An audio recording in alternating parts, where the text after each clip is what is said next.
talk of the afternoon comes from Purdue University, and the title of the talk is Rhenium Promotion Effects on Ethylene Epoxidation.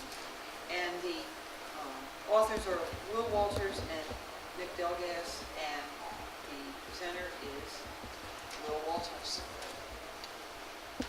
Thank you very much. Good afternoon, everyone.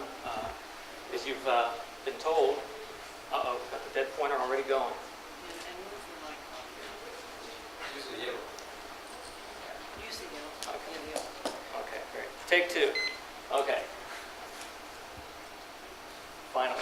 Okay, gotta have tools. So, as you heard, I'm going to be talking about rhenium epoxidation today. Let me give you a little roadmap where we're going to be going.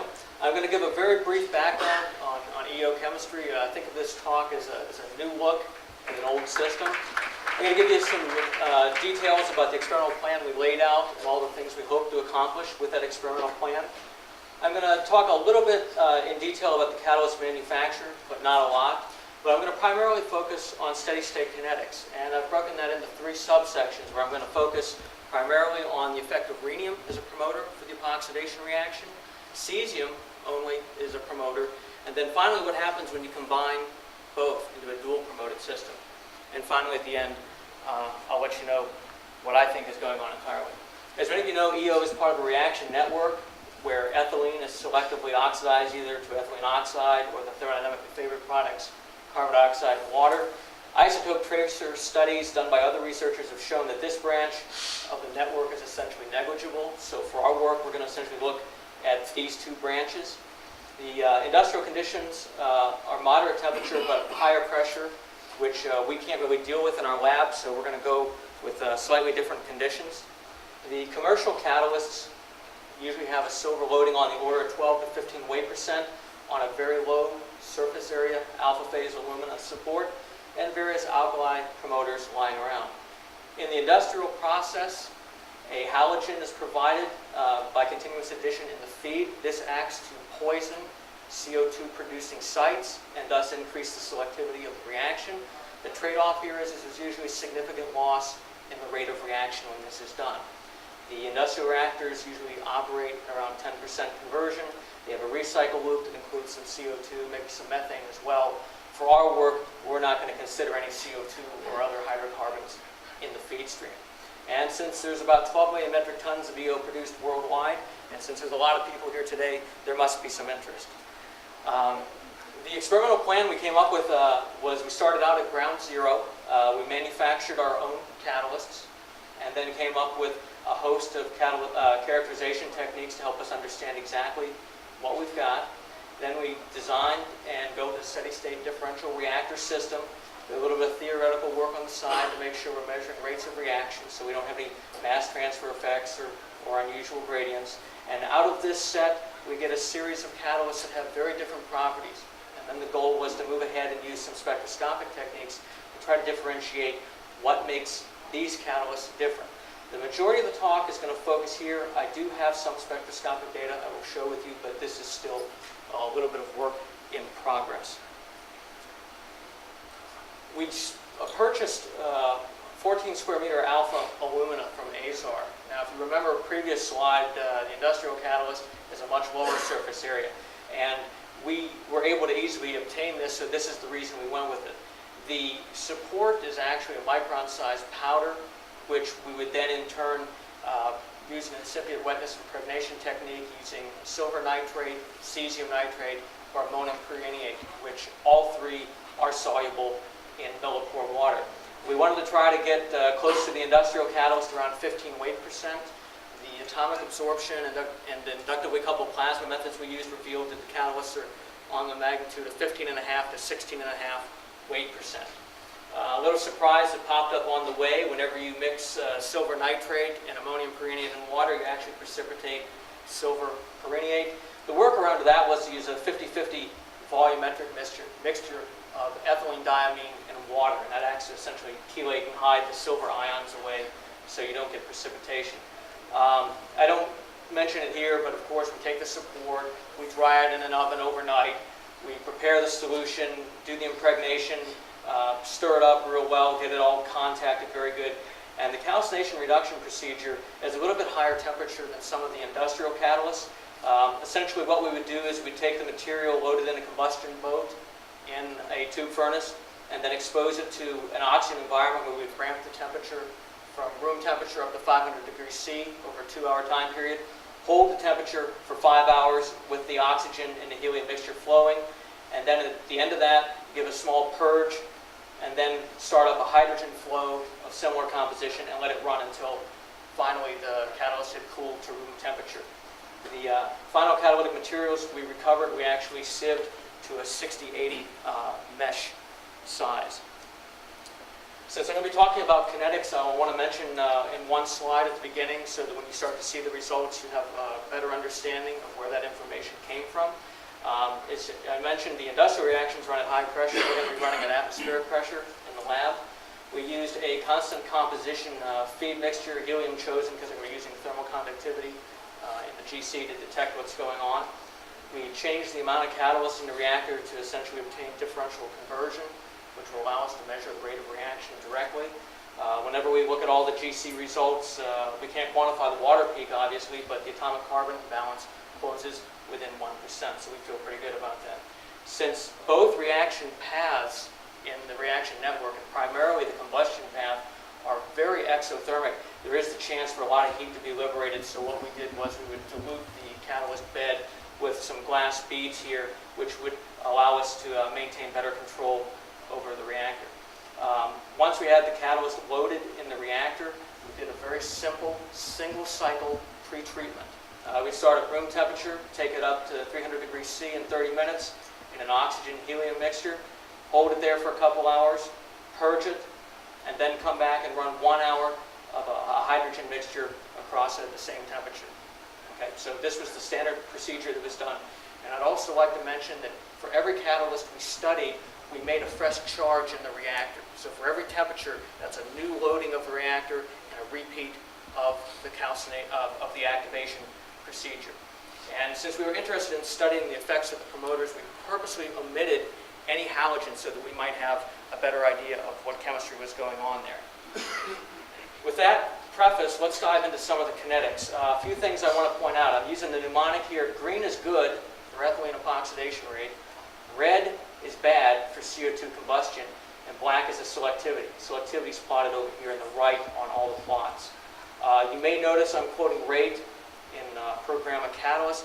We have done chem absorption experiments to try to get turnover frequency numbers, which obviously are desirable. The problem is whenever we start to run up into these level of promoters, the standard oxygen-hydrogen titration encounters trouble. We actually see changes in slope, which seem to indicate changes in oxidation state, where the rhenium is having an effect on the oxygen chem absorption. So even though I could have mixed and matched turnover frequencies and made some assumptions out here to give you actual turnover frequencies, I've quoted everything in moles per gram per second. I can tell you that the typical turnover frequency we're seeing here on the order of 10 to the minus 2 to 10 to the minus 3 molecules per second. Okay. Now, with the effect of rhenium, and I didn't mention it, so I'll mention it now, we ran the reaction at 3 temperatures, 180, 200, and 220 C. And I'm only going to show you, for the single promoted systems, the results at 200 C. The same type of behavior is observed at the higher and the lower temperature. The immediate thing that jumps out from this plot is at very low rhenium, we have a significant enhancement of both rates of reaction. And then as we increase the rhenium content, we essentially approach a maximum on the order of 75%. And then as we continue to load the rhenium up, the rates continuously drop. The very first point, in case you're wondering, it has 0 ppm rhenium. That is an unpromoted 16 weight % silver on alpha alumina catalyst. If we take as a benchmark, given our elemental analysis and a few assumptions, I made this simple plot to give you a couple of numbers I would like you to remember. Promoter level on the order of 2,000 to 2,500 corresponds to about half a monolayer equivalent coverage of the promoter on the silver. And then at 4,000 parts per million promoter, that's about 1 monolayer. I'll come back and mention those numbers at various times in the talk. Whenever we take Arrhenius analysis and calculate the activation energies for these singly promoted rhenium systems, what we essentially find is the activation energy for EO is relatively constant, dies down at excessive promoter levels. There seems to be a little bit of a rise here, and then it dies as well. The take-home message is we can't pull a lot out of this, but these numbers, roughly on the order of 65 to 70 kilojoules per mole here, and around 120 are indicative of other people who have studied this reaction at these same feed conditions. You may be aware there's a lot of talk in the literature about activation energies all over the place. That seems to be very dependent on what the feed conditions are and some other factors. Now, what we did was once we created the simultaneous addition catalyst, we decided we want to try to understand the position of the promoter. So we essentially engineered some catalysts that were post-addition rhenium. And this is a little bit of a busy slide, but allow me to walk you through it. Again, green is good and red is bad, black is the selectivity. Open symbols, which probably aren't appearing real well on the back. This is the post-addition selectivity. The open symbols with the same color scheme are the ones where we essentially created an unpromoted silver catalyst, did the calcination and reduction on that, recovered that material, then impregnated it again with a rhenium solution, and then repeated the calcination and reduction procedure. Then we did the final sieving, and then we had a catalyst which we considered a post-addition rhenium complex. And what we see here is essentially we have a maximum selectivity nearly at the same place. We see, however, that here's the simultaneous addition EO rate, here's the post-addition rate. So, and the same is true for the CO2. So all of the rates are now suppressed. And what this leads us to believe is that the rhenium is covering up part of the silver. Now, whenever we look at the activation energies for this family of catalysts, we found something interesting which we haven't really been able to decipher yet. Essentially all the activation energies within air track each other. However, at this very low promoter level, around 75 to 80 parts per million, there's some kind of big change in the activation energies, which means there's some kind of energetic effect in the rate determining step. The surprise was, if you remember the kinetics earlier, there wasn't much of a change in regard to the rates and what was going on. If we move to yet another different catalyst, in this case, we've done the reverse of the reverse. In other words, what we've done is we've added, in one case, about 2,600, in another case, 2,500 parts per million rhenium to an alpha alumina support. Did the calcination and reduction, recovered the material, and then added the silver to give us something on the order of 15 to 16 weight percent. Now, these open symbols down here represent the rate of reaction. The scale does not do it justice, but these are an order of magnitude lower than what you have for the simultaneous addition. The selectivity here is a little bit intermediate. What this tells us is, and based upon some other measurements we've made, it appears we have this huge ice skating rink of rhenium covering all the alumina. And you have the silver particles that sit there. This essentially behaves like a sintered silver catalyst, where they move around, agglomerate, and the reaction is essentially very, very low. Okay, that's the sort of the story on rhenium only. Let me shift gears and talk about cesium only. Again, I'm only going to show you one temperature, but the results translate for all the conditions we study. Here we have an unpromoted catalyst at 0 parts per million, and then essentially we see cesium has very little or a slight degradation on the EO rate. The CO2 rate actually undergoes a remarkable degradation as you increase the cesium content. Of course, while the CO2 rate is going down, we're maximizing the selectivity, and that comes at around 2,300 parts per million. When you look at the activation energies, again, EO is essentially independent of the cesium, but the CO2 offers a dramatic reduction. What this tells us is cesium is acting in a site-blocking fashion, where it is selectively blocking off CO2-producing sites, and it essentially blocks off a lot of the high-energy ones, and then as we'll see later on, these lower energy sites allow us to maintain a higher selectivity at elevated temperature. I'll come back to that later. Now, since you've seen very briefly the best of cesium and the best of rhenium, okay? And for the rhenium, you remember we had two conditions. We had this high reactive phase or catalyst at very low levels, and then we had this very selective phase around 2,500 parts per million. So it made sense to set up two families of catalysts at those two rhenium conditions, and then vary the cesium content to see what we got. Now, for these plots, I'm actually going to show you more of the data at each temperature, because there's a little bit more detailed story. Essentially here, this is the low rhenium promoted. These are roughly on the order of between 127 and 140 parts per million across this range, and you can sort of read the cesium here. This initial 0 point, that's not an unpromoted catalyst. That is the rhenium-only catalyst. Okay? Now, at the low temperature of 180 C, even though the technical plotting software leads you to believe there's a lot of change there, if you look at the numbers, they're not. The selectivity is essentially constant. Not a lot happening. However, move the temperature up to 200 degrees C. What starts to happen? CO2 starts to drop very dramatically. Ethylene oxide production is nearly constant. And because of the large drop in CO2, the selectivity rises. I want to point out that the selectivity is going to maximize here on the order of 55 to 60%. When you go up to 220 C, same behavior. EO is almost independent, CO2 a dramatic reduction, thus the increase in the selectivity. When you look at the activation energies of this system, aside from maybe one noisy point there, you could probably believe that's relatively constant, and we have this characteristic decrease.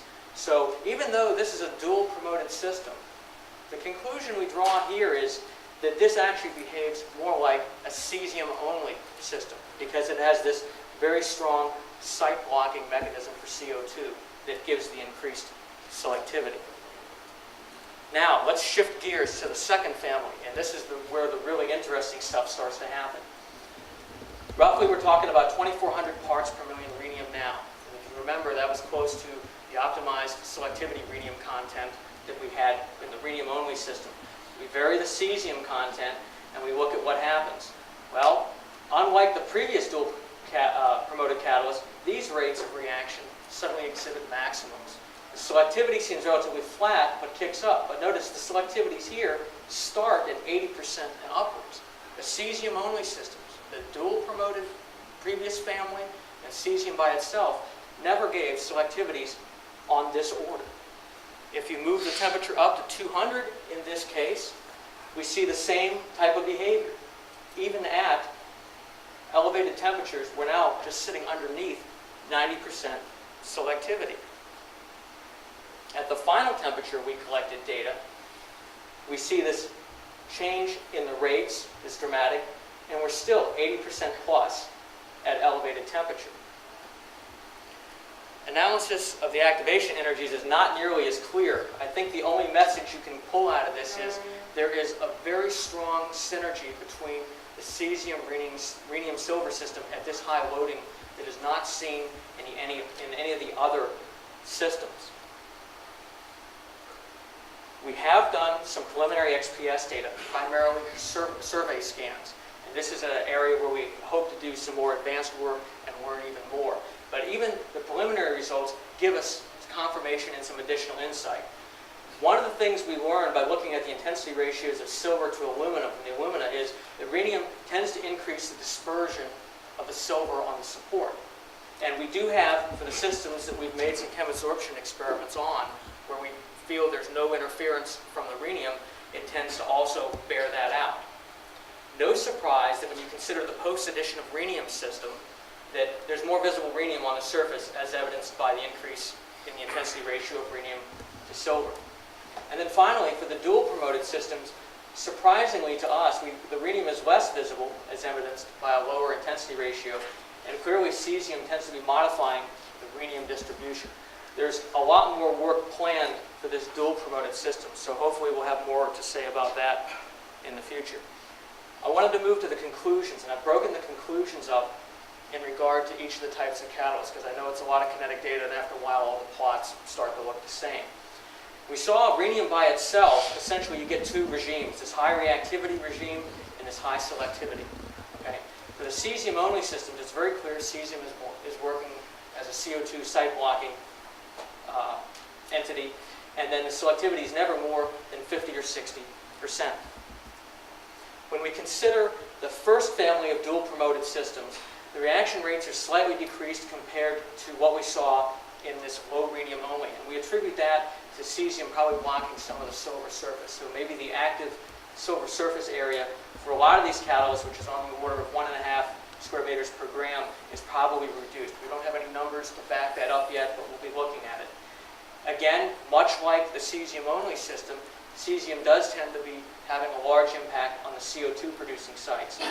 And then, because of the dramatic decreases in the activation energy, it looks like the residual CO2 sites allow high selectivity to be maintained at higher temperatures. And I have some numbers that I've extracted that will show you that in a couple of slides. Now, for the last family of dual promoted catalysts, we considered these high rhenium contents.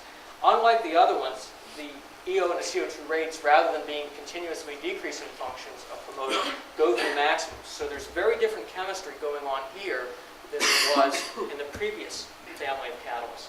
And I think I mentioned that right there. Nothing better than rehearsal.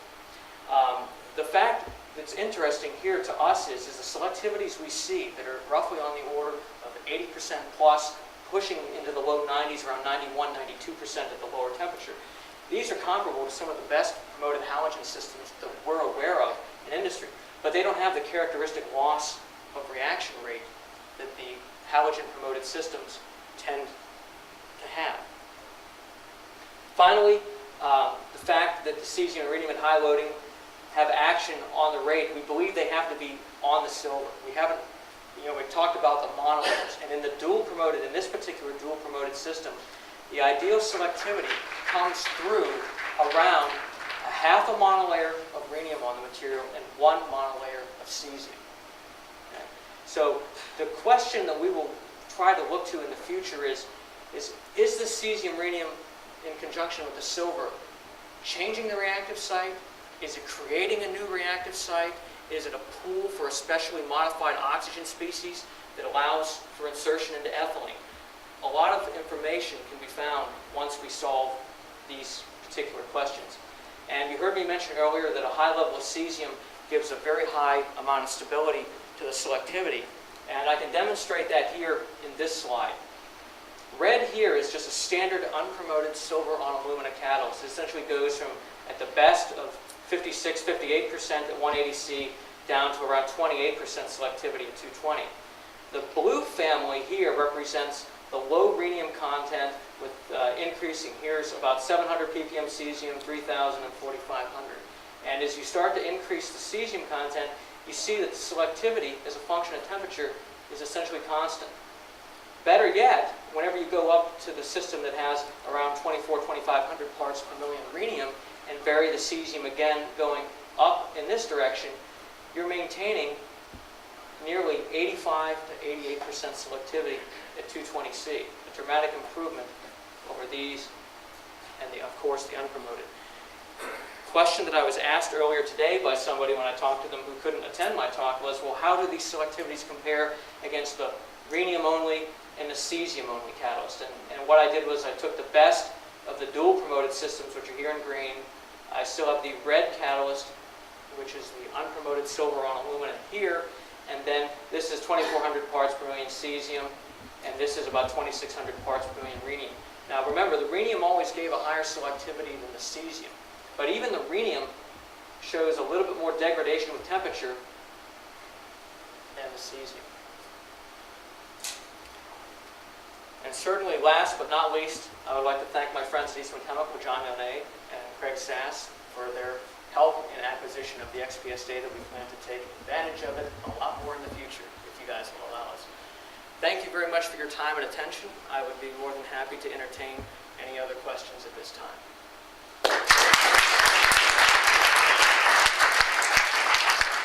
Yes?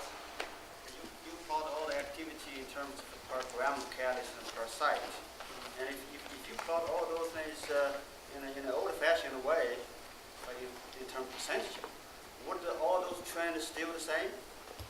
When you vary the concentration, the reactivity, how it changes, or how for CO2 goes back to this, for EU pretty stable.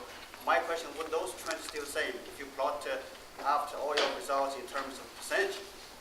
That's what we are interested from the industrial point of view.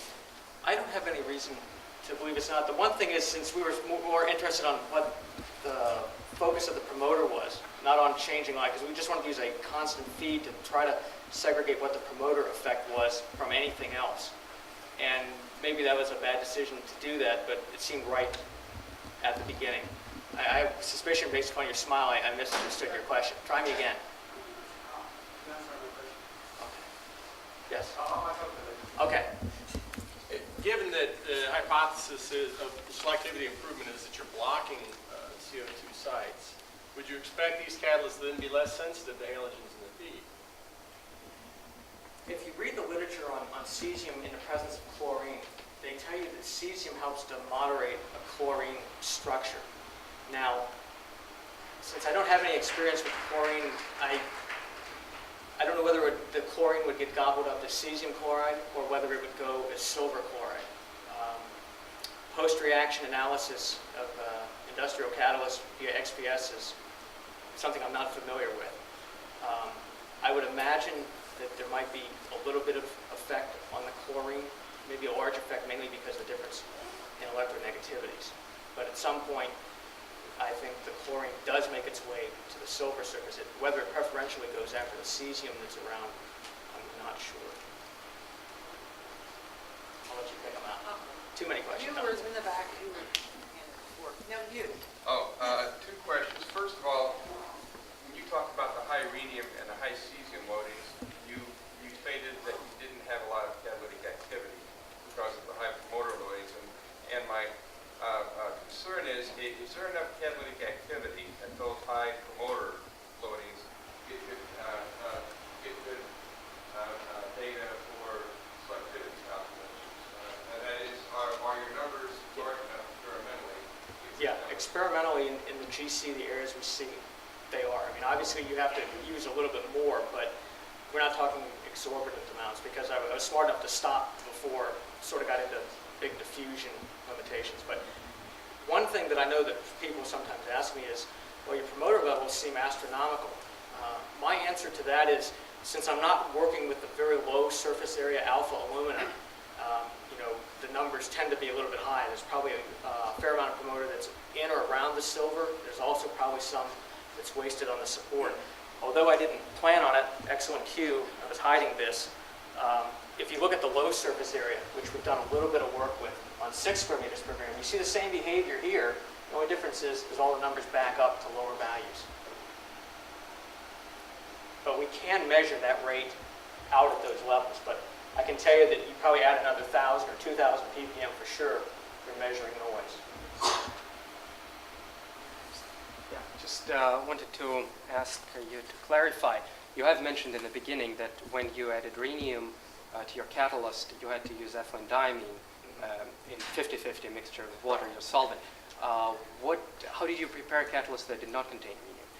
For catalysts, if we prepared a rhenium-only catalyst, the only time I know your question, I'll just expand the answer just a little bit. For all the catalysts except the ones that required simultaneous addition of rhenium and silver, we just used millipore water as the solvent. So for example, when we made the cesium-only catalyst, the cesium nitrate and the silver nitrate were dissolved in water.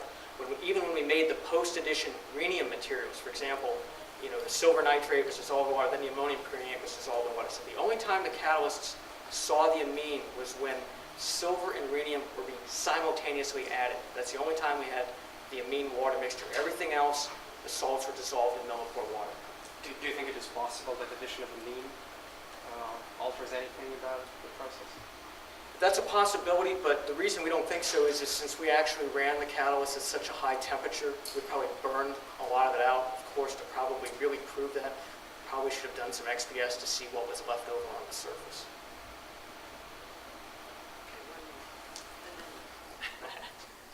You stated up front that the typical systems have 1 meter squared per gram alpha as a support. The industrial catalysts are usually on that order, sometimes lower. Okay. And then you bought a 14 meter squared per gram Right. material. Two questions. First, do you believe that that's all alpha aluminum?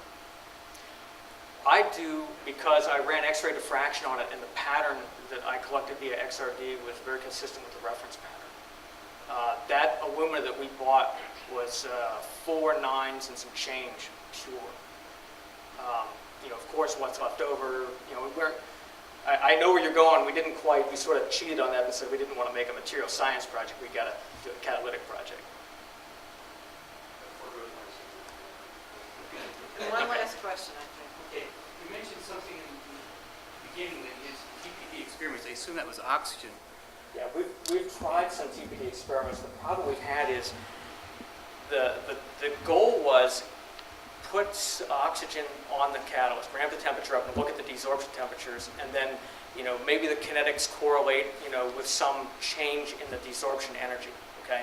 The problem is when we've actually tried to run that experiment, the oxygen signal that we see is very, very weak, and the peak tends to be too broad to believe any numbers.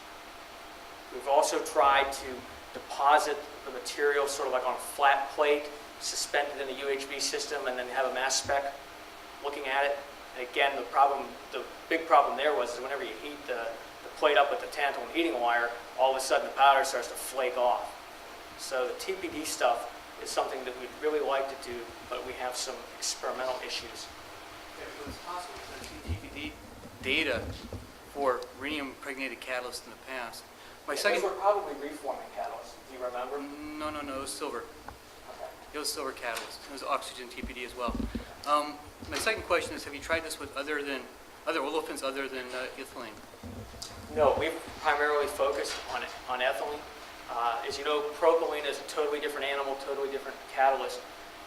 The question is, would it work on a higher alpha olefin, or would it possibly work on diolefin? Because it seems to be that propylene is the one that is the exception to the silver catalyst, it appears to be, because you can epoxidize C4s and higher with silver catalysts. I think the paper you're talking about on the TPD, I've seen that one as well. It's some work that was done in China. And what they had was, I believe it was sort of like a real foggy memory here, like an electrolytic film or something. I remember the paper, they made a big deal about doing Auger to show how clean it was, and they did do TPD, and it wasn't on a supported catalyst. And they had some results where the promoter levels, like, you know, the rate increased at 2.5 ppm, and the selectivity was, you know, at 4 ppm rhenium. And those just aren't realistic numbers that we can see in the supported system. Okay, maybe we should talk afterwards, if you know it offhand. Gratifying to see so many people show up for this